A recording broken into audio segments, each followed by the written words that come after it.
कि हाय हाय मामा, हाय हाय मोहन,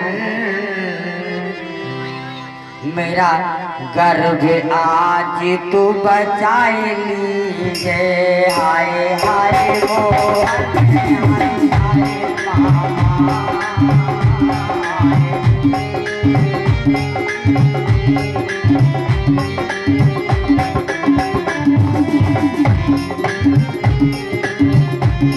हे मामा, चाहे मेरा जीवन ले लीजिए, चाहे मेरा जीवन ले लीजिए, पर गर्भ मेरा तू बचाए लीजिए, पर गर्भ मेरा तू बचाए लीजिए। हाय हाय मोहन, हाय हाय मामा, हाय हाय मोहन, हाय हाय मामा। आसी पर आज के बाजी, आसी पर आज के बाजी, आसी पर आज के बाजी।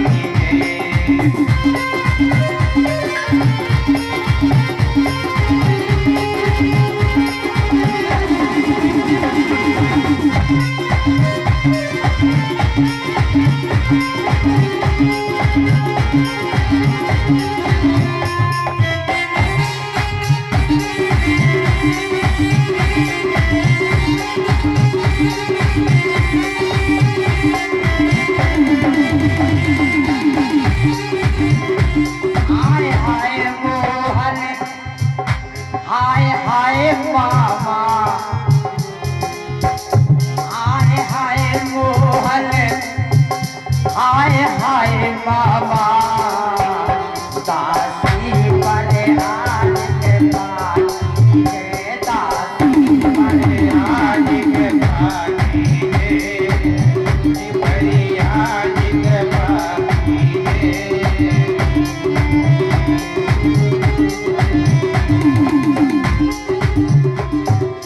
हे बाबा, अब तो पांडव वंश सारा नष्ट हो चुका है। अब एक मेरा गर्व बचा है, इसे बचा लो। तो भगवान ने तुरंत क्या किया? अंगुष्ठो पुरुषो मात्र, भगवान ने पैर के अंगूठे के बराबर अपना रूप बनाया और मुखमंडल से प्रवेश करके गर्भ की रक्षा की। कब तक की? जब तक उत्तरा ने गर्भ प्रसव नहीं कर दिया। जब प्रसव किया तो सुंदर पुत्र को जन्म दिया। अब तो प्रसन्नता हुई धर्मराज युधिष्ठिर ने क्या किया? वेद पाठी ब्राह्मणों को बुला करके इस बालक का नामकरण करवाया। जब नामकरण करवाया तो इन्होंने नाम क्या रखा है? देखिए, परीक्षित जी का पहला नाम हो आज पढ़ने जा रहा है। क्या है? बंसा परे। ध्यान देना, बड़ा सुंदर नाम इनका है। वैसे विष्णु राट, परीक्षित जी का नाम क्या है? विष्णु राट, माने भगवान विष्णु के द्वारा गर्भ में रक्षा होने के कारण आपका नाम पड़ा है विष्णु राट। आपका दूसरा नाम पड़ा है परीक्षित। क्यों? वंशा परे सा लक्षिता, माने वंश समाप्त हो चुका है, केवल इस बच्चे पर ही लक्ष्य है, इसी बच्चे पर ही पूरे वंश का नजर है, वंश की आस है। इसीलिए सा वंशा सा लक्षिता इति सा परीक्षिता। दूसरा नाम परीक्षित पड़ा है। खुशहालियां आ रही हैं, धीरे धीरे महाराज जी बड़े हो रहे हैं। महाभारत तो बहुत बड़ा विषय है। महाराज परीक्षित जन्म के लिए थोड़ा सा इशारा किया गया है इसमें। भागवत के अंदर 3 बार महाभारत का प्रसंग दिया गया है। जब और महाराज जी बड़े हो गए तो एक दिन की बात है, महाराज युधिष्ठिर बैठे हुए थे राज सिंहासन पर। नजर पड़ी अपने दर्पण माने शीशे पर। क्या देखा?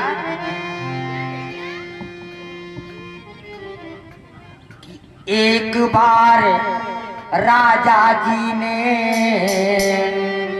दर्पण में अपना मुख देखा। राजा जी ने क्या देखा? कि एक दिवस राजा जी ने दर्पण में अपना मुख देखा, क्या देखा? देखे कुछ बाल सफेद हुए और चौथा अपना पन देखा।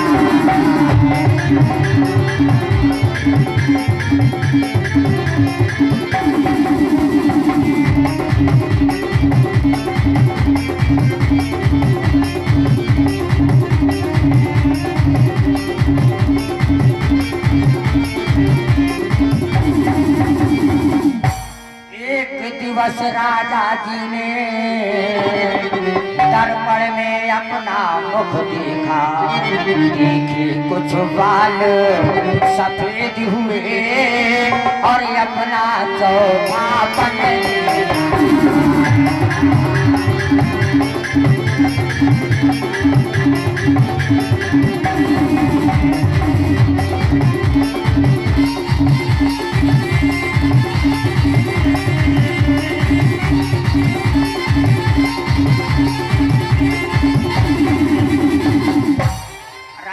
जब देखा हमारे तो चौथापन शरीर में आ गया, वृद्धावस्था आ गई है, बाल भी हमारे पक्ष में है, तो क्या करना चाहिए? मुझे राजगद्दी छोड़ देना चाहिए। और हम आपको भी ऐसा चाहिए। कैसा चाहिए? जब शरीर वृद्ध हो जाए, घर में नाती हो जाए, बाबा कहने लगे तो समझ लीजिएगा बाबा इशारा कर रहा है छोड़ दो घर। घर छोड़ने का मतलब घर नहीं छोड़ देना है, मतलब वो माया घर में क्या हो रहा है क्या नहीं हो रहा बच्चों पे छोड़ देना चाहिए। आराम से 2 रोटी खाओ, मस्त चौड़े से परो, ऐश करो, रामा रामा हरे हरे और रोटी छानो परे परे। चौथे पर की बात है, रामा रामा हरे हरे। ध्यान देना, रोटी खाओ परे परे, चिंता न करो। नाती जब हो जाता कहता बाबा कपड़ा ना रंगो लेकिन कान में ढक्कन लगा ले, सुना तो ढक्कन लगा ले, दिखा तो आंखें बंद कर ले। अब जो हो रहा बच्चों पे छोड़ दो। बाबा गोस्वामी जी ने भी यही लिख डाला। क्या लिखा? कि चौथे पानई चाही न पिकानन और नीति कहाइया से सुनाऊं दशानन।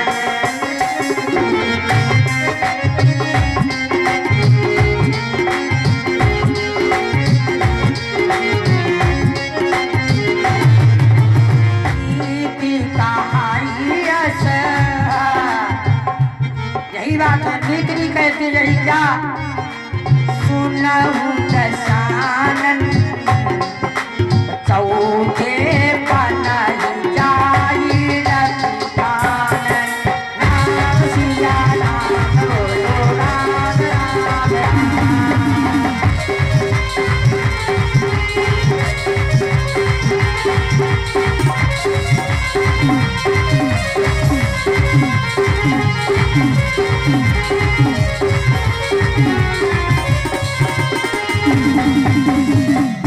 मन में सोचा हमारा तो नाती राजगद्दी की योग हो गया तो छोड़ दूं राज।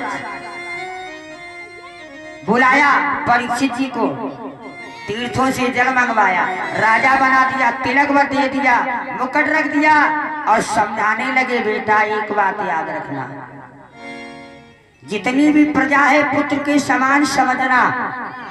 तुम्हारी प्रजा को दुख नहीं मिलना चाहिए, तुम्हारे लिए सभी समान है। क्यों? अगर प्रजा को दुख मिला तो तुम्हें नरक में जाना पड़ेगा। क्या कहा? कि जासुराज प्रिय प्रजा दुखारी,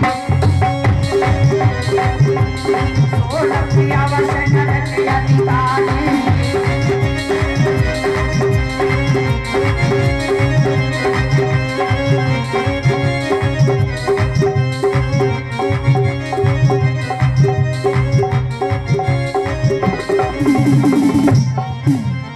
जासुराज प्रिय प्रजा दुखारी, प्रिय वश नरक अधिकारी।